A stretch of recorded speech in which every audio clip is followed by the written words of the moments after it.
Master Burma தோசைன்னு ஒண்ணு கேள்விப்பட்டேன் master. Burma dosa தெரிஞ்சுக்க. பர்மா ஃபேமஸா போயிட்டு இருக்கு மாஸ்டர். இல்ல யூடியூப்லயே ஃபேமஸா போயிட்டு இருக்கு மாஸ்டர். பர்மாவுல தோசையே கிடையாது. தோசை இல்லையா?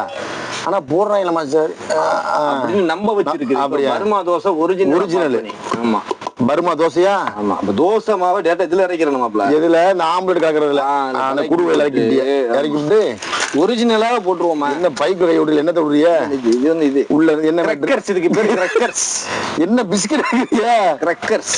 கிரக்கர்ஸா? ஆமா. உள்ளக்கு தள்ளி கையில புளிஞ்சு விட்டியல மாஸ்டர் மாதிரியா? ஒரிஜினல் பர்மா தோசை தான். என்ன பிஸ்கட் இனிக்குமா? என்ன மாதிரி பிஸ்கட்? நம்ம ஏற்கனவே போட்ட சிலோன் பரோட்டா மாதிரி தான். எண்ணெயை ஊத்திட்டு வரல. எல்லாருல ஒட்டிக்கிறேன் வராது. நம்ம அட்ஜஸ்ட் பண்ணி ஊத்திக்கிறேன். லேஸ் வாசா அப்படி வெங்காயம் ஒட்டிட்டு வருது மாஸ்டர். என்ன தோசை இழுப்பே மாட்டீங்களா? இனிமேதான் இழுப்போம். எப்படி இது பர்மா தோசை. பர்மா தோசை. சரி, இதுதான் பர்மாக்கே இதுதான் முதல்ல தோசை. அது சரி. பர்மா தோசை.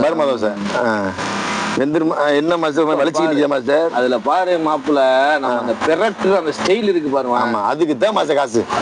அதுக்கு தான் இந்த பர்மா தோசை. எவ்வளவு பேர் நம்மளுக்கு கமெண்ட் பண்ணிட்டாங்க மாஸ்டர், அந்த ஒரு பெரட்டு ஒண்ணு பெரட்டே பாருங்க, அந்த ஒரு மாதிரியான உருட்டோட சேர்த்து பெரட்டு யாருக்கும் வரலையே மாஸ்டர். அதுதான் அதனாலதான் நம்மள பெருங்கொண்ட மாஸ்டர் சொல்றாங்க மாஸ்டர்.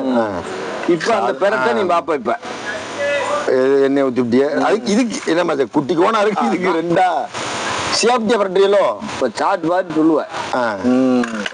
பர்மா தோசைய பர்மா தோசை. பர்மா ஊத்தப்பமா தோசையா மாஸ்டர்? தோசை. நாடு வர அப்படி பெருசா போய்கிட்டே இருக்கீங்க. பர்மா மேல இருக்கா சிறுசு. நம்ம நாடு வர கொஞ்சம் பெருசு. அங்கிட்டு ஸ்ரீலங்கா அதை விட பெருசு. இப்படி அங்க தானே மலேசியா விட அதை விட பெருசு. இப்படி பல நாட்டுல கொட்டை ஓட்டு வந்தாலுக்கு எடுத்துருக்க மாஸ்டர் பாப்போம்.